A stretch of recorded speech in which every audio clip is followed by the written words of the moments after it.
Welcome to Align to Lead. I'm Dr. Megan Parks, and today we're talking about real solutions for women's health, healing, and balance.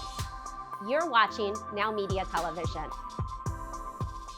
Welcome to Align to Lead. I'm Dr. Megan Parks, and today we're talking about something that too many leaders ignore until it starts costing them things such as clarity, momentum, and health, which is energy.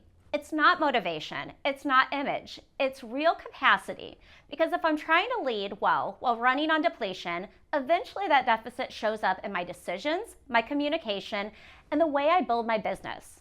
Joining me today is Jen Gaudet, who helps entrepreneurs and leaders build businesses that perform without burning them to the ground.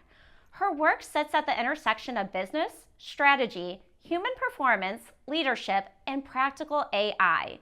She helps clients protect cognitive bandwidth, improve decision-making, build smarter systems, and create growth that is profitable, sustainable, and aligned with the life they actually want. Her core message is clear. Burnout is not a leadership strategy. Chaos is not proof of importance, and smart leaders protect energy, fix root issues, and use systems and AI to reduce the noise and improve performance. Jen, I am so glad you're here. Excited to be here. Thanks for having me. Oh, absolutely.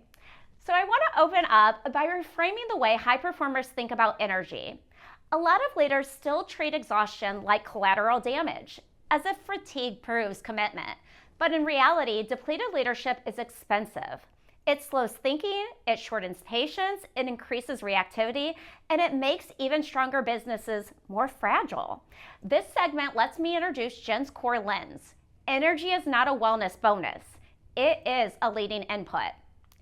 So before we get started with strategy, Jen, I'd love to start with you personally. What first drew you to the intersection of human performance, leadership, and business in the first place? Well, I started my career in sports medicine and human performance, and I worked with athletes where results mattered and excuses absolutely didn't. And what I saw over time was this: performance is never just physical. It's mental, it's emotional, it's strategic and environmental. And as I moved deeper into and shifted into business and leadership, I realized the exact same thing was true there. Companies don't outperform the capacity of the people who are leading them for very long. So for me, that intersection was pretty obvious. If you want better business outcomes, you cannot ignore the human beings driving the machine. Perfect. Well said. And that is so true. It's not one person. It's everybody around. It takes a system. And if you don't have that, you're in for trouble. So you've worked from a performance lens for years. And now you help entrepreneurs protect cognitive bandwidth and build smarter systems. What did you see in leaders that made you realize that burnout was not just personal, but it was operational? That's an excellent question. I saw that the meta theme, really, they were smart, capable leaders, and they were becoming the bottlenecks in their businesses, not because they were lazy, but because they were overloaded, they were fragmented, they were running without enough recovery time and without the right structure. So many times they had mindset challenges around trust and letting go, which resulted in ineffective or improper delegation with micromanagement. And burnout just kept showing up.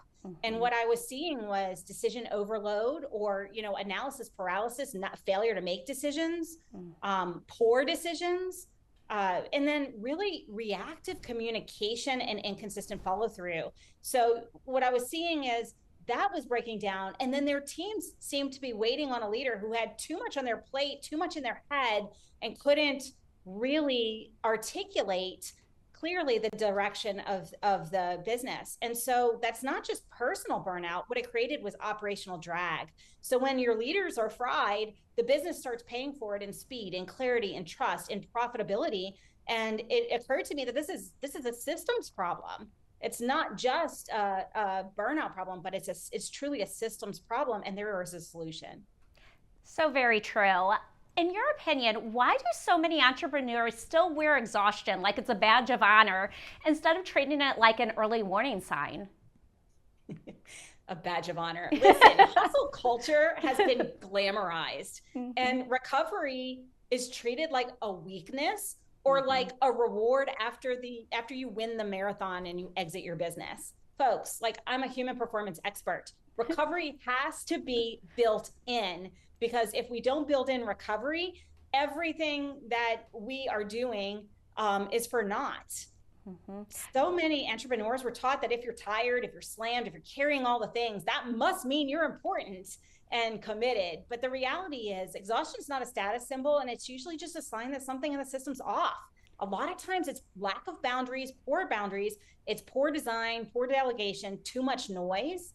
And the problem is, most successful entrepreneurs, we are high performers, and we don't slow down until our body, our business, or our relationships force the issue. And that's a really expensive way to learn. Absolutely. You have said so many nuggets that this audience definitely needs to hear. I know myself, I need to hear that, but it's so true. In your world, what is the difference between being busy, being stretched, and actually being effective? Yeah, so busy is just doing things. It means you're in motion. Stretched means demand is high, but your capacity is being tested. What I mean by that is, you have a lot on your plate and you feel stretched when your capacity just isn't there, or your team's capacity is at max. But being effective, actually being effective with what you're doing, means that your effort is producing the result that matters. And so a lot of leaders confuse activity with value and effectiveness. But what they're doing is they're answering, reacting, fixing, attending, chasing, calling it productivity. And that's not what effectiveness. Effectiveness is crystal clear priorities and taking the aligned actions to get the results. It's doing what matters the most in a way that moves your business forward. Busy is just burning time. Effective use of time, doing the right things in order of priority and being focused, builds momentum. If you're always putting out fires, folks, it means you need a sprinkler system. Let's put that into our business. If we feel like we have a fire every single day, that's a clue that there's a breakdown in the systems. And if we're the ones doing that, it's keeping us from actually growing, creating sustainable momentum. So true and so good. So when a leader's energy is low, where does that usually start showing up first? Do you feel it's in their decision, fatigue, communication drift, execution, or even just something else? So when it's the high performing entrepreneur or executive, it's typically decision making and communication that go first. The leader gets slower, they're less clear, they're more reactive. Or the other side of it, and we see this a lot in high performers, they become really strangely avoidant of issues. It's like they want to sweep things under the rug. I'll get to it later. And so the result is they tend to overthink the simple decisions that really don't matter much. And then they rush the big decisions, often making the wrong choice because they're just overwhelmed. And as a result of that indecision or that decision fatigue, communication becomes less clear because they're no longer clear. So expectations get muddy and the execution then starts to slip. I think it's like the decision making and the communication causes the execution slippage, because now the team's operating off of mixed signals. What is your priority? I don't know. Focus on that. Focus on that. Decisions have changed. So you'll see decreased productivity. But the real leak, to me, it's clarity. And when clarity drops, everything downstream, it becomes more expensive, the mistakes that you make. So for those people who don't want to go into that trap, what do you find are the earliest signs that tell you that someone's no longer leading from purpose and capacity, but unfortunately from depletion and just pure survival? Yeah, so what it feels like, if you're a leader in this situation, it feels like you have a lack of choices. It feels like your world is closing down on you, and that you're losing control. And so what does it look like to the outsider, or to me who comes in and tries to help them through this process? They're reactive, they're controlling, they're less strategic, and they're spending too much time putting out fires instead of really being strategic and thinking ahead. What our teams see is a loss of patience, a loss of perspective. And then what these leaders tend to do is chase relief instead of building momentum. So that's where the inconsistency comes in. 1 minute, they're all in, they're all excited, and next, they're just completely mentally checked out. That's a really big tell. If you're really excited and motivated, and you get off the call and 3 minutes later you're like wah wah wah, and you've fallen off the bandwagon and you just can't get off the couch to do the thing that you were excited about, you are in overwhelm and burnout. And so but the other side of that is when you're very clear and your priorities are aligned and you're leading from purpose, there's steadiness. You have a compass, a North Star. And whenever there is a decision to be made, a choice to be made, whether it's time, resources, etc., you operate from that standpoint and you're able to create momentum. As leaders, I find we're really good about stats, but what happens when a leader shifts and they start protecting their energy the way they would protect revenue, top talent, or margin? What's the first change that they're going to see? So, like, to risk sounding cliche, I would say it's clarity. Mm-hmm. And what clarity looks like is better decisions, better boundaries, better use of time. And the real thing is they exercise their no. They stop saying yes to everything and stop tolerating unnecessary noise. And they start designing the business with more intentionality instead of just sort of absorbing the pressure of the day-to-day. Once that clarity improves, everything improves. It's easier to communicate. This is our number one top priority. This is what each member on the team needs to do to make that happen. Delegation improves. We're not trying to micromanage because now we're very clear in our communication. So our teams know what's expected and are able to deliver. And so we're not feeling like we need to jump back in and do something. So it's sort of cascades. It's clarity, communication, then delegation improves, execution improves, and culture improves because now the business isn't being led by someone in constant like cognitive depth. Their shift is powerful and everyone in the organization feels it. It shows up pretty fast.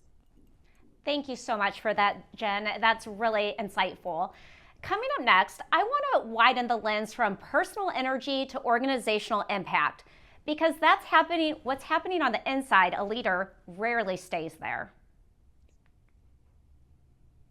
We'll be right back with more practical tools to help you feel healthier, stronger, and more aligned. Stay tuned.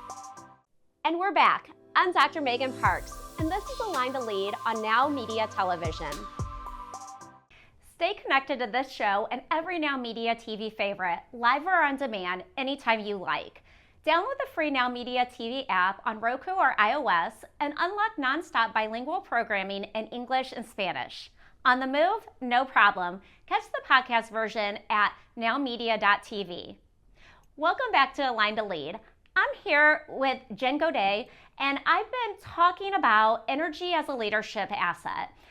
Now I want to take that one step further, because a leader's internal state doesn't stay private for long. It moves into meetings, into expectations, into tone, and even into culture. And if I'm dysregulated at the top, there's a good chance my business starts reflecting it. So this segment brings the conversation from personal performance into leadership influence. Burnout is not only something a founder feels, it becomes something a team absorbs. Fatigue at the top can normalize urgency, inconsistency, emotional unpredictability, and poor communication. I want this part of the episode to show that the inner alignment is not soft work. It directly affects trust, morale, retention, and performance. So Jen, how does an overwhelmed leader unintentionally transfer stress into their culture of the business, even when they think that they're hiding it well? I mean, let's face it, we all put the smile on and pretend like everything's okay, but we're still people and things may be happening off scene in our personal lives or whatever. And we've been taught to just like put the mask on and keep going. But the reality is leaders leak. You might think you're masking it, but your team feels it. They feel it in your tone, in your pace, in your inconsistency. You may have a shorter fuse, you're shifting priorities, and the way you make people sort of like brace before they bring you a problem. Like you can see it kind of visceral. They have this like reaction. And so stress at the top becomes stress system wide. So if you're carrying yourself tense and you're like got all the things that you're juggling, your team is going to immediately feel that anxiety, that stress, and then they're going to start overthinking. They're going to hesitate. They're going to be on the defensive, and they're going to be managing your mood as a leader instead of managing the outcomes. So that's kind of how an overwhelmed leader sort of trains an entire company to operate from tension instead of trust. Going a little bit further into that, what happens to the team when the person at the top just continues on operating from fatigue, frustration, or chronic mental noise, and they haven't addressed that themselves, or they're not even aware of how they're affecting their team? Yeah, so think about this. Think about you're walking into your boss, there's a problem that occurred. It was no fault of yours, but something happened and you're the one who has to bring it in. But last week you got your head bit off, or you got the aggressive tone in another situation that occurred. So over time, you're now less clear, you're a little less brave going in and bringing the problem, and so you're going to be less effective. So when your leader's always running on fumes, the team starts spending energy trying to assess, well, is this the right time to go in and ask a question? Is this the right time? I'm not sure how to do this action that I'm responsible for. Is it the right time to ask them? And so they start to second guess their decisions, and they wait too long, which means that there's bottlenecks happening with whatever their workflow is, because they're afraid to come in and bring it to you, because their perception is, I don't want to interrupt you. I know you've got so much on your plate. And so they start avoiding hard conversations, and they lose ownership. Over time, what happens is the entire organization becomes reactive, not because the people are weak, but because the leadership environment is a little bit unstable. Teams don't rise above the emotional pattern of leadership for very long. They adapt to it. And so it just sort of bleeds into everyone else. No, and as a leader, how sad is that? Like, and then that is the reality too. They can't. They're creating this what they actually don't want to, and it's just a vicious cycle. So, can you tell me what is the difference between a high standard culture and a pressure saturated culture that just honestly is quietly draining the people inside the organization? Yeah, so a high standard culture is very clear, they're very disciplined, and they're self accountable. A pressure saturated culture shows up with anxiety, ambiguity. They're tired, they're exhausted. There's not a high energy feel. And when we have high standards, and standards to which we hold ourselves as leaders, I need to say this because a lot of leaders, when I go in, they have a standard, but they are not living by the standard and leading by example. So we can't just have a standard. We have to lead by example according to our standards, and we have to hold people accountable to those. But those high standards challenge people to rise up. When we're saturated in pressure, people feel like nothing is ever enough. And you get that, I'm not good enough, nothing I do is enough. And you get that sort of like, I don't even know where my worth is sensation in your employees. But in a healthy culture, expectations are crystal clear, support is present, and you don't have that constant urgency, muddy communication situation. So if you're watching this and you're a leader, a lot of leaders, they do think they're building performance when actually they're building more tension. High performance is not high tension. There is a distinction. You can be high performing with a very calm, cool, collected, standardized, methodical operation. That is perfectly said. I kind of want to dive a little bit more deep into that, though, too. How does that leader avoid that situation? Because obviously, none of us as leaders want to create a culture that's not going to make us rise, and we're really trying to help our team, but we're getting into that constant feedback loop, that constant, I just can't break this cycle. How can they protect themselves to avoid that, or know that they're in the trap in the first place?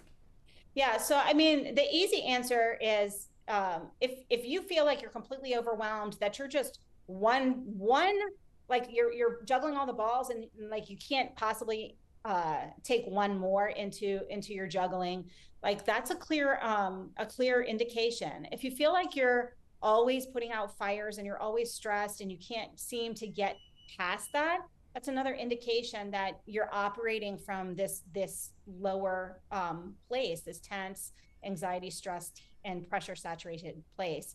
So the first thing you can do is stop and take a breath. And no leader wants to hear this. When I work with them, the first thing I do is I say, okay, you've got to take time off. I don't care if it's 4 hours or a day, but you need time off. You have to be able to distance yourself from the situation and take a breath, because we're in it. As leaders, we're in it and we're feeling it, and that's where we are. And we can't actually get that objective standpoint. So pause, take some time off, and get ruthless about reducing the noise. No, Think that's about what you so have as good. priorities and pick one top priority, no Mm-hmm. more than 3 business initiatives, and put a boundary around it. And then come back to the business and articulate what is that top priority? What are the 3 key initiatives, and how does that look for each team member? And stop with the sloppiness with your boundaries. Regulate yourself, communicate very clearly, pause, exhale, and then lead from that intention. So once you're back, it's up to us as leaders to show up, set your intention, dial in what is that priority? What am I going to do towards that priority today? And get it systemized in your schedule. Okay? Because when we are focused on that, it may mean we have to say no to some of the things that are on our calendar. Get rid of anything that's not aligned with that so that you can down regulate. And that way your team sees you leading from that, hey, this is the priority. This is what the initiative is. Look what she's doing. I'm going to do that too. It becomes really kind of streamlined because intention, clear priorities equals better communication. And then when you're taking the recovery time, it signals that your team can have permission to do the same. Because if you've been operating this way, people will stop taking their breaks. And so they're elevated too. And so if you're modeling this and you vulnerably share, hey, look, this is what I'm doing, it gives your team the tools to do the same. No, that's so true. And now I'm going to hit more on a personal. So, what personal shifts can help a leader create more calm, more clarity, steadiness, and consistency for everyone around them? What steps can they take? Yeah, so I'm a big fan. I marry the human to the business. It starts with us in getting our recovery in. So I'm going to say something that's kind of unpopular sometimes, and that's you have to sleep. Mm-hmm. You have to sleep. So it starts by backing it up and asking yourself, how can I add more sleep and more recovery time so that I can actually process what's happening and wake up recovered and rejuvenated? If you're waking up every morning and you feel like you haven't slept at all, you're not getting good quality or good quantity sleep. And I would start there. Mm-hmm. And that might mean unplugging an hour early or starting a routine that helps you relax into this. And it's not going to happen overnight, folks. And I get it. Like, I brain dump into a journal because my brain doesn't shut off, but you have to start somewhere. So I would start with sleep. Mm-hmm. And then when you wake up, this is my morning routine. This is one of the things that I've talked about so many times, but I always wake up. I set my intention. What is my purpose for being here? What is the one thing I want to achieve today in my life? And I do the same at the start of business. What is the one thing that is the top priority in business, and what are the actions that I'm going to take today that are going to be aligned with that? When you start with intention, it helps you to sort of filter through some of the things that come up through the day. So I would start there personally, and then I would ask, where are the fires or the breakdowns happening in the business? And on the business side, what is the one system that if I were to put this in today, it would alleviate all of these fires that keep happening? And just one, you focus on just one. Overwhelm is simply attempting to try to solve too many problems at the same time. If you pick one and you focus on it and you fix the one problem, yes, there's others, but you can actually drive yourself to completion and help your team to drive to completion, and they will see the results, and we'll just stack that. We'll go to the next and the next, and it becomes a systematic improvement over time. That's such good advice, because honestly, if you're not setting your intention, that intention gets set for you, whether you like it or not. Up next, I want to go deeper, because sustainable change usually begins when I stop managing symptoms and start confronting what is actually driving the problem. We'll be right back with more practical tools to help you feel healthier, stronger, and more aligned. Stay tuned. And we're back. I'm Dr. Megan Parks, and this is Aligned to Lead on Now Media Television. Welcome back. I'm continuing this conversation with Jen Gaudet, and this is where I think so many leaders get stuck. They know something is off, so they try to fix the visible symptoms. Better scheduling, another app, a productivity hack, one more push. But if the real issue is deeper depletion, misalignment, unclear boundaries, or a broken operating pattern, the fix never really holds. This is the depth segment. I want to position Jen as not as someone offering surface level optimization, but as someone who helps leaders identify root causes. A lot of high performers are not failing because they lack discipline. They are stuck because they're solving the wrong problems. This part of the conversation should help the audience distinguish between the coping mechanisms and the actual transformation. Jen, what would you say are the most common symptoms entrepreneurs try to manage? Overwork, procrastination, inconsistency, decision fatigue, disengagement without actually addressing the deeper cause. You didn't give me a all of the above selection. But I would say all of the above. Overwork is a big one. Scattered focus and decision fatigue is really big as well. All of these are symptoms. Underneath, we've talked about this earlier in the show. Often it's unclear priorities, poor boundaries, nervous system overload, lack of recovery, founder dependence, and a business model or leadership pattern that no longer fits this stage of growth. So a lot of people start a business and they do the things to get to a level of success. And what they think what got them to that level of initial success is only going to result in burnout and depletion if they just try to keep doing more and more and more of that. We have to change our strategy. We have to evolve our systems as our businesses grow.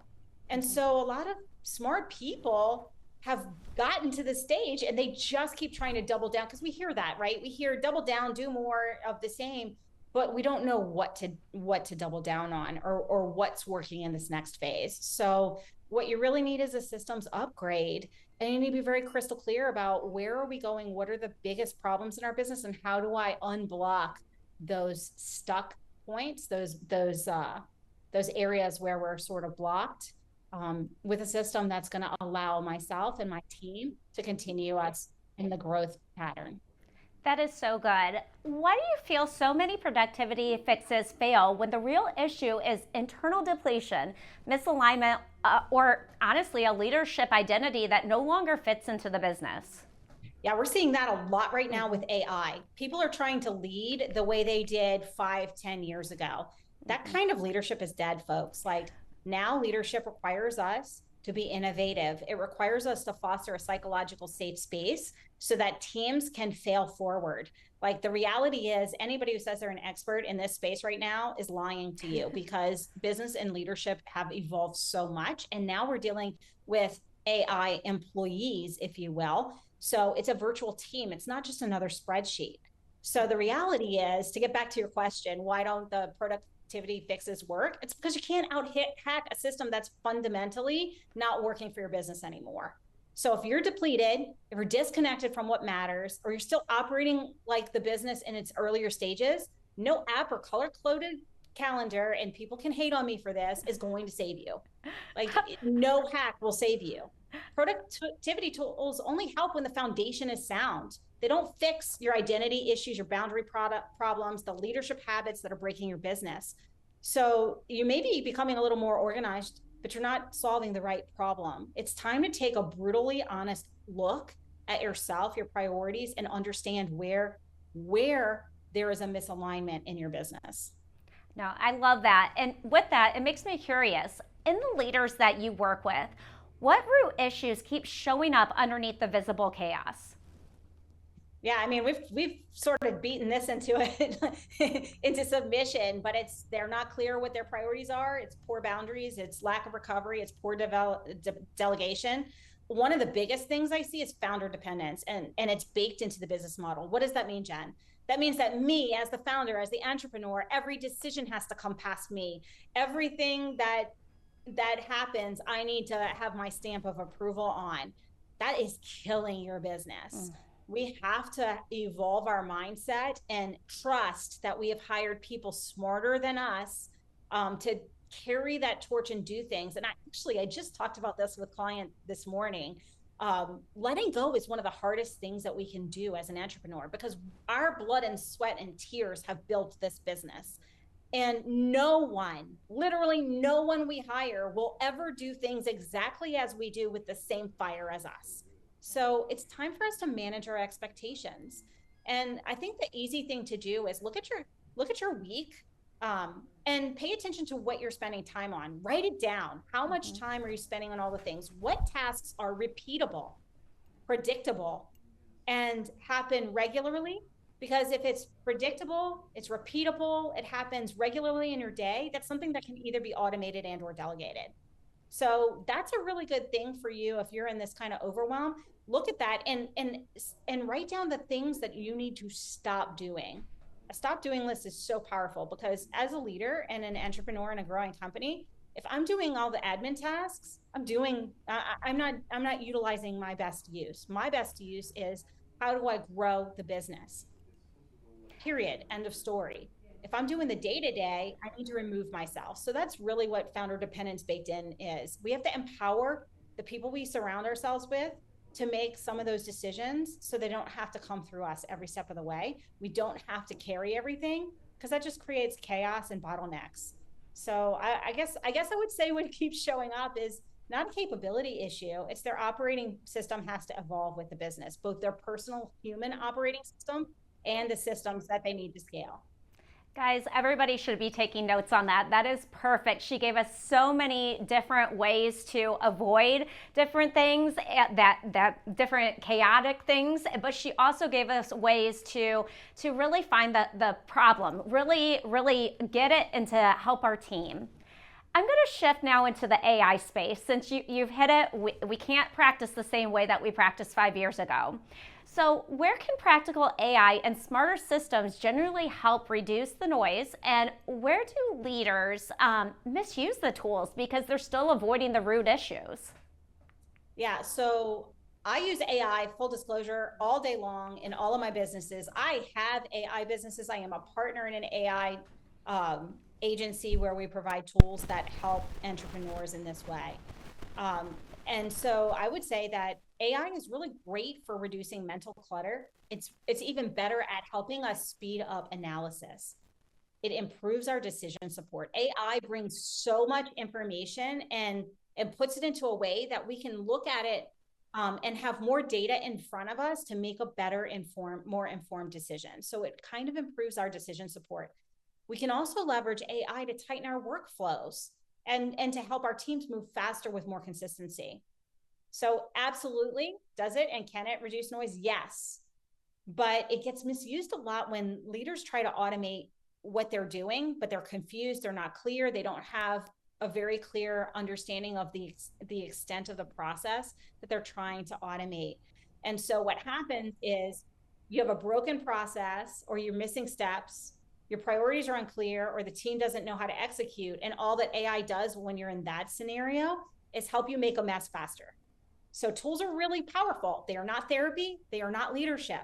They work best when we know exactly every step in a process. It's a repeatable process with a predictable outcome.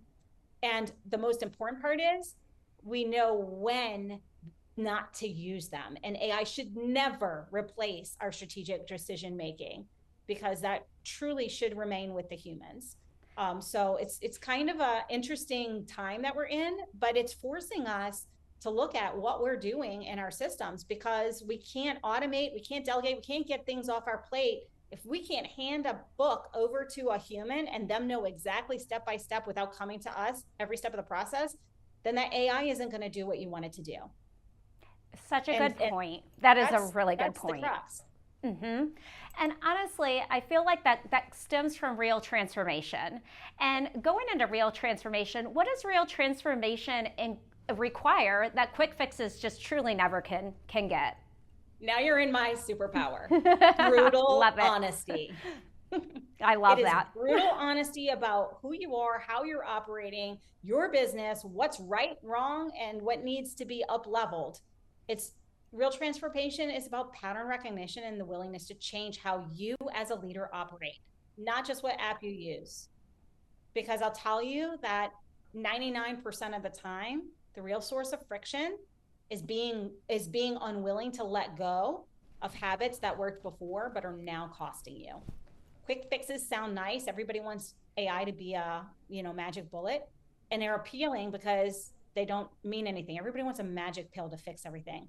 Transformation requires you to actually shift your behavior, to hold to what your priorities are and set boundaries, to up level your systems. And sometimes we even have to up level our identity and our personal operating system.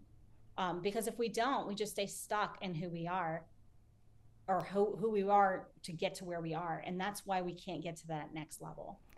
And it's so much easier to just create the systems and have everybody else follow us, but leading our own self is the really big issue. And really taking off those blinders and saying, maybe I'm a little bit of the problem too.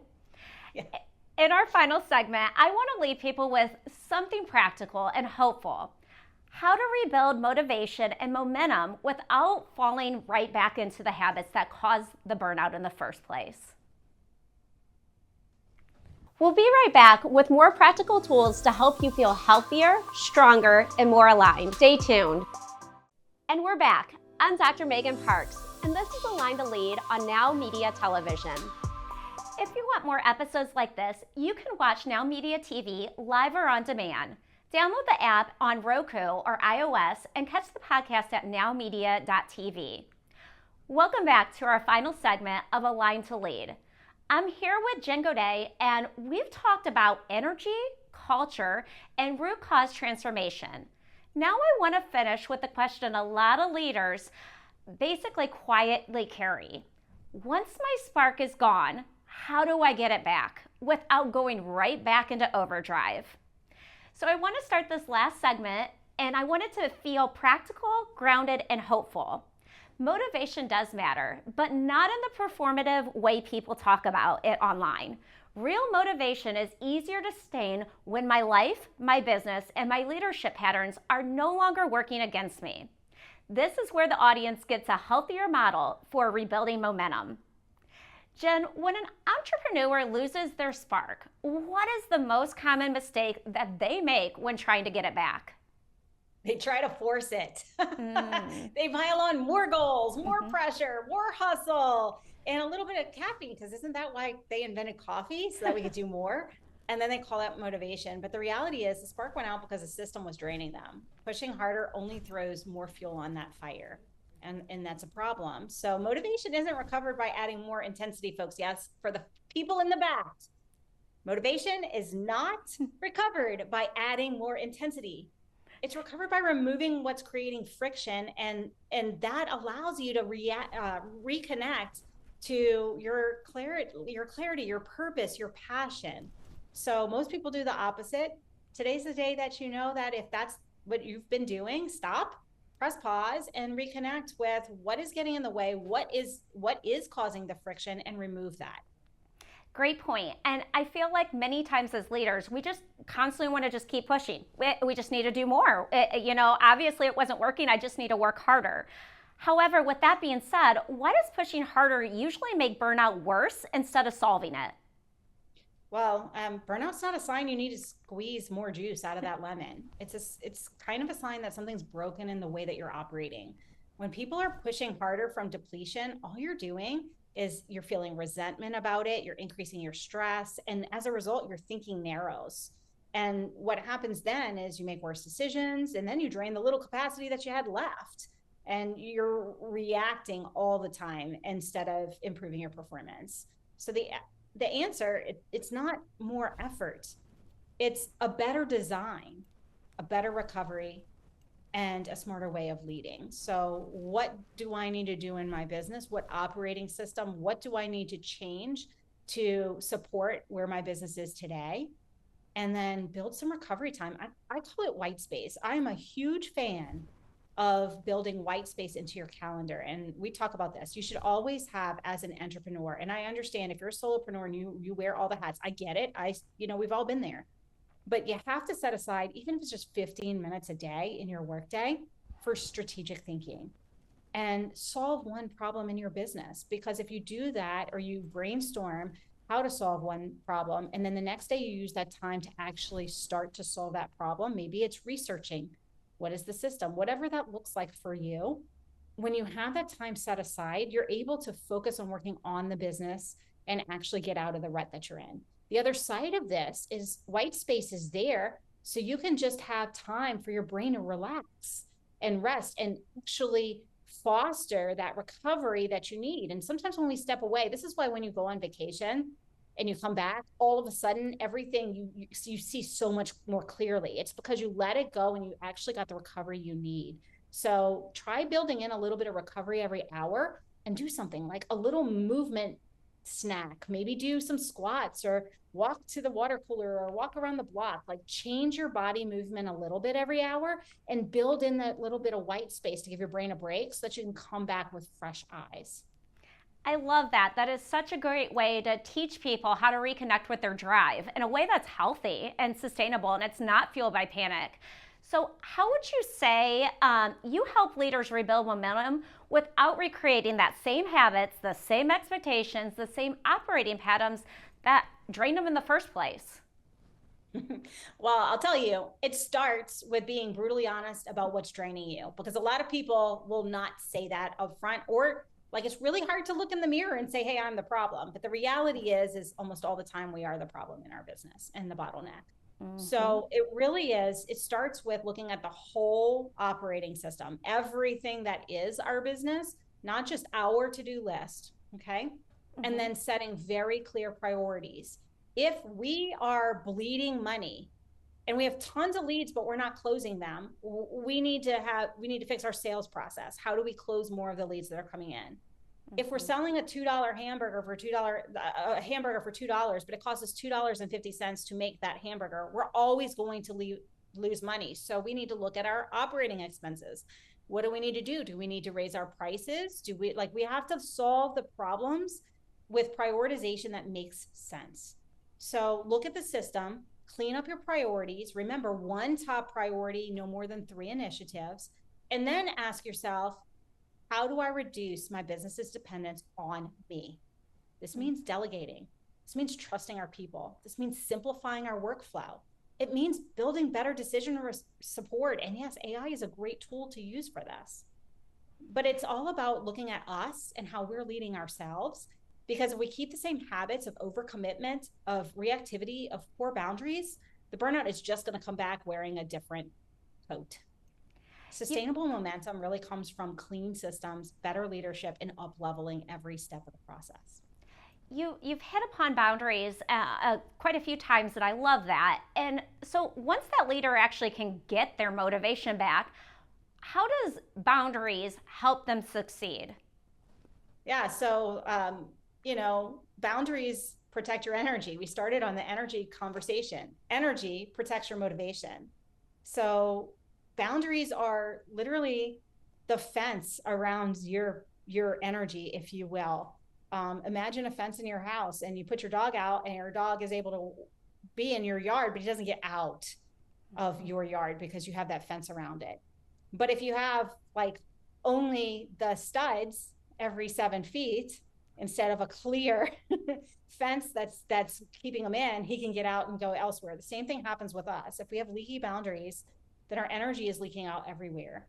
So when we set our priorities and everything that we say yes to aligns with our priorities, we are actually taking control and operating from a place of intention. And focus is about saying no. We have to say no in order to say yes to what matters most to us. So when we protecting our yes, motivation is going to be there. We're going to be able to grow. And I mean, I wrote a book about this in 2019 because it was literally a big challenge for me too. And I had a hard time saying no. So if that's for you, I'm going to give you the formula from that book. If I was to give you the super cliff notes, always when somebody comes to you, if it's not within your priorities, if maybe it's a potential client, maybe it's a potential partnership or some sort of opportunity, but it doesn't align with your top priorities right now, you have to say no, because that's going to deviate from where you're going. And so, but there's a way to do it without damaging that relationship. And it looks like this. Thank you so much for the opportunity. validate what they want. I understand that you're looking for a consultant in your business to grow. And then you insert the boundary. Unfortunately, right now, my calendar is full, but offer something of value to them. Here's a resource that you can use if you really are interested in working with me, but you need to wait until we have a spot. Or here is someone else, here's a referral to somebody who can get you seen or get you in right now because they have the capacity and they really focus on working with businesses in your particular industry at your stage of growth, right? Boundaries look like adding value and not just saying no, so that you can continue to go in alignment with your path, focus on your priorities, grow your business while also adding value to others. And then who knows, maybe that opens up another door later on when you have the capacity for it. What if I'm sitting here and I'm watching this and I'm like, wow, she is speaking to me? What daily or weekly practices can I start now so that I become less reactive to the stress around me, so I don't make the same mistakes over and over again? Yeah, so I'm a big fan of bookending your week with CEO time. I have CEO Mondays. Actually, it's actually a mastermind. And we meet on Monday mornings and we start with setting our attention. What is our top priority for the week? What are the 3 actions that have to occur this week? And what does success look like? And then on Friday at end of day or Saturday in the morning, whatever your end of week is, these were my priorities. Did I do the actions? Yes, no. Did I achieve what I said? Yes, no. What went wrong? What do I need to set up for next week? So bookending that, and then putting your daily white space in for thinking instead of just reacting. I think those clear blocks are very important. And then build your recovery into your schedule, even if it's 5 minutes every hour. And use that as a part of your schedule, a non-negotiable. It's not a reward. It's literally there so that you can recover your brain and continue to operate through the rest of your day. Jen, this has been such a strong, amazing conversation. I feel like so many people could get help and to be less reactive and have a better, stronger team. Where can people follow your work or connect with you and learn more about the ways you support leaders who want high performance without that self-destruction? Yeah, my favorite way for people to reach out to me is on LinkedIn. You can join me on LinkedIn, send me a message, a DM. Follow me. I share a lot of practical insights on leadership, business strategy, AI, sustainable performance. And then you can connect with me through my website. You can reach out directly.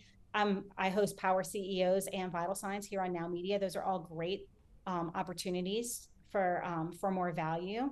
But I think the moral of the story is that, listen, folks, the habits that have you burning out, that's an expensive habit. Please do something today before your health or makes you or forces you to do something. Pick one thing from what we talked about this week where you can reduce that noise or that load and put it into action. Because if you listen for an hour, that's worthless. Really, you have to take action in order to see positive momentum. So pick one thing, just one thing, so that you're not in overwhelm, and take action on it. And just let your habits stack in that fashion. Jen, thank you so much for this conversation. And what I truly appreciated about your message is that it doesn't romanticize burnout and it doesn't reduce leadership to hustle. So today we talked about energy as a business asset, the way a leader's internal state and shape, culture, it's everything around us, why symptom management keeps people stuck, and how to rebuild motivation without repeating the same destructive cycle that you're really trying to break. And to everyone watching, if your health, your focus, and your peace are paying for your growth, that is not sustainable leadership. Protecting your energy is not selfish, it is strategic, it is responsible, and it may be one of the most important decisions you make for the future of your business and your life. I'm Dr. Megan Parks. Thank you for joining me on Align to Lead. I'll see you next time.